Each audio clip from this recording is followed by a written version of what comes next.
नमः शिवाय। श्री शिव महापुराण रुद्र संहिता पार्वती खंड तीसरा अध्याय। नारद जी बोले, हे विधे, हे प्राज्ञ, हे महाबुद्धिमान, हे वक्ताओं में श्रेष्ठ, इसके बाद विष्णु के सद्गुरु शिव का क्या चरित्र हुआ उसको आप मुझसे कहिए। आपने मैना के पूर्व जन्म की शुभ एवं अद्भुत कथा कही, उनके विवाह प्रसंग को भी मैंने भली भांति सुन लिया। अब उनके उत्तम चरित्र को कहिए। हिमालय ने मैना के साथ विवाह करने के बाद क्या किया, जगदम्बा पार्वती ने उनसे किस प्रकार जन्म लिया और कठोर तप कर किस प्रकार शिवजी को पति रूप में प्राप्त किया, यह सब बताइए। और हे ब्रह्मन, शंकर के यश का विस्तार से वर्णन कीजिए। ब्रह्मा जी बोले, हे मुने, आप शंकर के कल्याणकारी उत्तम यश को सुनिए, जिसे सुनकर ब्रह्म हत्यारा भी शुद्ध हो जाता है और सभी मनोरथों को प्राप्त कर लेता है। हे नारद, जब मैना के साथ विवाह करके हिमवान घर गए, तब तीनों लोकों में बड़ा भारी उत्सव हुआ। हिमालय ने भी अत्यंत प्रसन्न होकर परमोत्सव मनाया और सद्बुद्धि से ब्राह्मणों, बंधुजनों एवं अन्य श्रेष्ठ लोगों का अर्चन किया। तत्पश्चात सभी संतुष्ट ब्राह्मण, बंधुजन तथा अन्य लोग उन्हें उत्तम आशीर्वाद देकर अपने अपने निवास स्थान को चले गए। हिमालय भी अत्यंत प्रसन्न होकर अपने सुखदायक घर में, अन्य रम्य स्थान में तथा नंदन आदि वनों में भी मैना के साथ रमन करने लगे। हे मुने, उसी समय विष्णु आदि समस्त देवता और महात्मा मुनि गिरिराज के पास गए। गिरिराज ने उन देवताओं को आया हुआ देखकर प्रसन्नता पूर्वक उन्हें प्रणाम किया और अपने भाग्य की सराहना करते हुए भक्ति भाव से उनका सत्कार किया। हाथ जोड़कर मस्तक झुकाए हुए उन्होंने उत्तम भक्ति से स्तुति की। हिमालय के शरीर में महान रोमांच हो आया और उनके नेत्रों से प्रेम के आंसू बहने लगे। हे मुने, तब हिमालय प्रसन्न मन से अत्यंत प्रेम पूर्वक प्रणाम करके और विनीत भाव से खड़े हो विष्णु आदि देवताओं से कहने लगे। हिमाचल बोले, आज मेरा जन्म सफल हो गया, आज मेरी महान तपस्या सफल हुई, आज मेरा ज्ञान सफल हुआ और आज मेरी क्रियाएं सफल हो गई। आज मैं धन्य हो गया, मेरी समस्त भूमि धन्य हो गई, मेरा कुल धन्य हो गया, मेरी स्त्री तथा मेरा सब कुछ धन्य हो गया। इसमें संशय नहीं है, क्योंकि आप सभी लोग एक साथ मिलकर एक ही समय यहाँ पधारे हैं। मुझे अपना सेवक समझकर आप लोग प्रसन्नतापूर्वक उचित कार्य के लिए आज्ञा दें।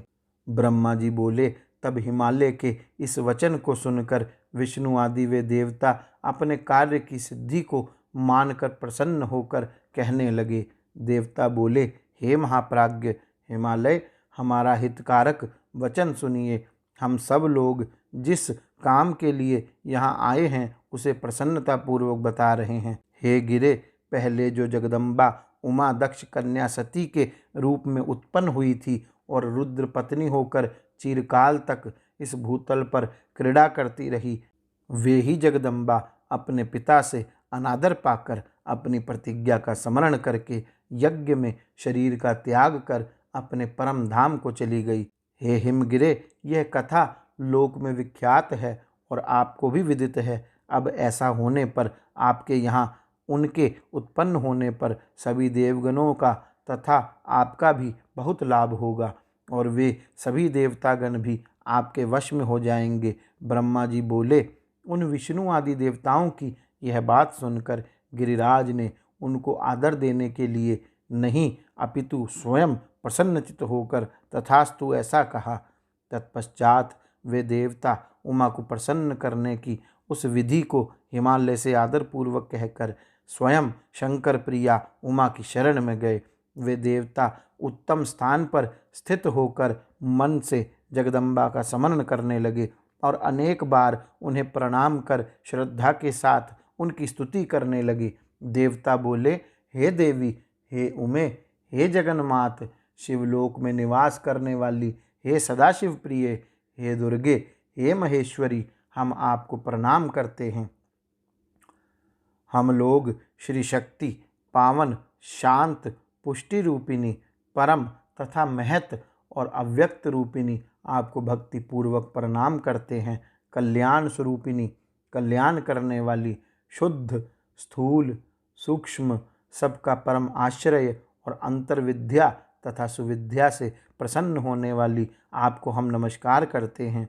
आप ही श्रद्धा है, आप ही धृति हैं, आप ही श्री हैं, आप ही सर्वगोचरा हैं। सूर्य में रहने वाली प्रकाश रूपा आप ही हैं तथा आप अपने प्रपंच को प्रकाशित करने वाली हैं, जो ब्रह्मांड में तथा समस्त जीवों में रहने वाली हैं और जो ब्रह्मा से लेकर समस्त तृप पर्यंत संसार को तृप्त करती हैं, उन्हें हम प्रणाम करते हैं। आप ही गायत्री हैं, आप ही वेद माता हैं, सावित्री एवं सरस्वती हैं। आप ही समस्त जगत की वार्ता हैं, आप ही वेदत्रयी एवं धर्म स्वरूपा हैं। आप ही समस्त प्राणियों में निद्रा, सुधा, तृप्ति, तृष्णा, कांति, छवि तथा तुष्टि रूप से विराजमान हैं। आप सदा सबको आनंद देने वाली हैं। पुण्यकर्ताओं में आप लक्ष्मी रूपा हैं।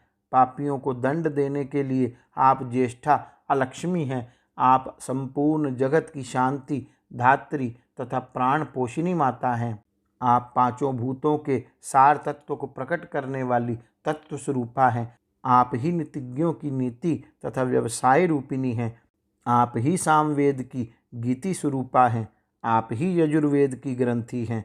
आप ही ऋग्वेद की ऋचा रूप स्तुति तथा अथर्ववेद की मात्रा हैं और आप ही मोक्ष स्वरूपा हैं, जो सभी देवगणों की शक्ति हैं, तमोमयी हैं, एकमात्र धारण पोषण गुणों से देखने में आती हैं, रजोगुण के प्रपंच से केवल सृष्टि रूपा हैं तथा जिन्हें हमने कल्याणकारिणी सुना है, उनकी हम स्तुति करते हैं।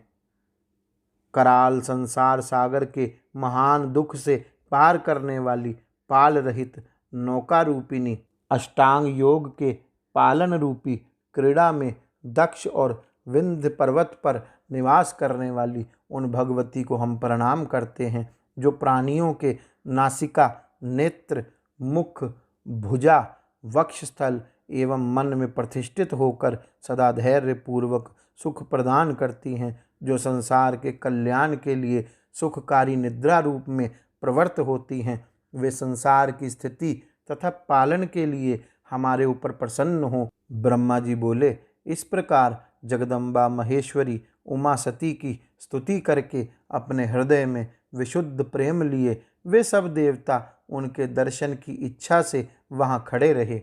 इस प्रकार श्री शिव महापुराण के अंतर्गत द्वितीय रुद्र संहिता के तृतीय पार्वती खंड में देव स्तुति वर्णन नामक तीसरा अध्याय पूर्ण हुआ। गौरी शंकर भगवान की जय। ओम नमः शिवाय।